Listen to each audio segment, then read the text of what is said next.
Voilà plusieurs expériences que vous pouvez effectuer avec de l'eau et quelques ingrédients. Pour cette première expérience, vous aurez besoin de 2 couleurs différentes de colorants alimentaires et de 2 petits verres. Versez de l'eau froide dans un verre et de l'eau chaude dans l'autre.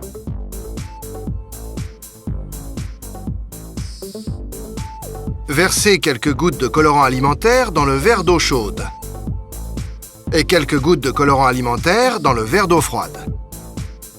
Vous verrez immédiatement une différence. Le colorant alimentaire ne veut tout simplement pas se mélanger dans l'eau froide.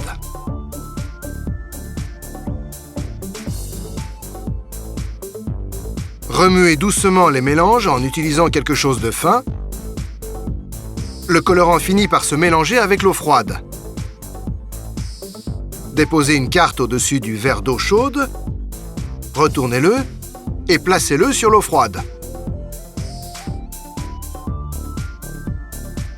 Assurez-vous que les bords des 2 verres s'alignent parfaitement. Puis faites glisser tout doucement la carte. Et regardez, l'eau reste là où elle est. C'est parce que l'eau froide est plus dense que l'eau chaude. Elle reste donc en bas. Pour l'expérience suivante, vous aurez besoin d'un peu de colorant alimentaire, d'un compte-gouttes, d'huile de cuisson, d'un grand récipient en verre, d'un beuchet d'eau et d'un peu d'aspirine.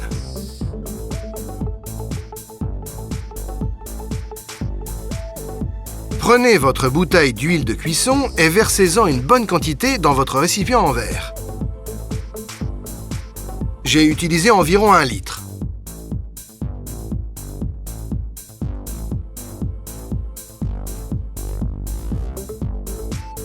Versez ensuite un peu d'eau dans l'huile. Vous verrez qu'elle reste au fond et forme comme des petites bulles. Versez maintenant votre colorant alimentaire dans l'huile. Vous verrez qu'il coule tout droit vers le fond.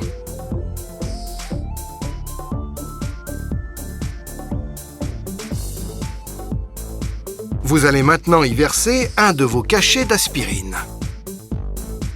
Et tout d'un coup, vous avez une lampe à lave. L'aspirine réagit avec l'eau coincée au fond de l'huile.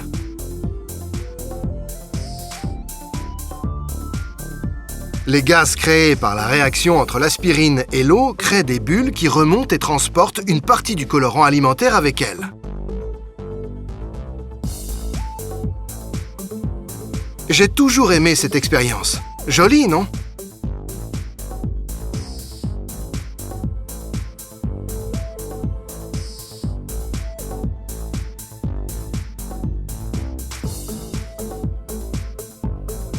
Maintenant, pour notre prochaine expérience, vous aurez besoin d'un peu d'eau gazeuse et d'une grappe de raisin.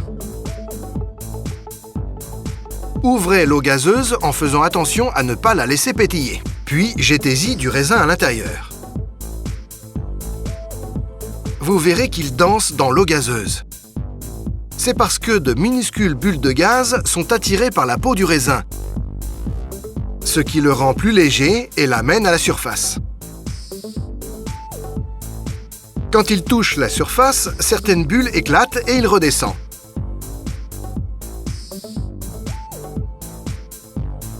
C'est amusant, non? Pour notre prochaine expérience, vous aurez besoin d'un beuchet d'eau, de 2 verres, de 2 fleurs et de 2 couleurs différentes de colorants alimentaires. Versez une bonne quantité de colorant alimentaire dans chaque verre. J'utilise du bleu et du rouge. Puis versez un peu d'eau dans les verres pour avoir de l'eau colorée.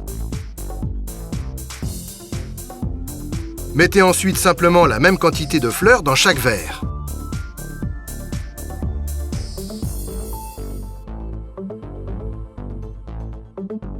Mettez-les sur un plateau que vous sortirez dehors. Placez-les dans un endroit ensoleillé où elles recevront beaucoup de lumière. La lumière du soleil aidera à nourrir les fleurs.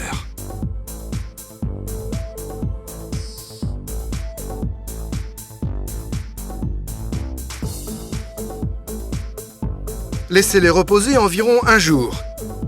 Et regardez, certaines fleurs ont vraiment pris la couleur bleue. C'est une excellente façon de faire des fleurs de la couleur que vous voulez. On dirait que les autres fleurs n'ont pas autant pris la couleur rouge que le bleu. Je me demande bien pourquoi.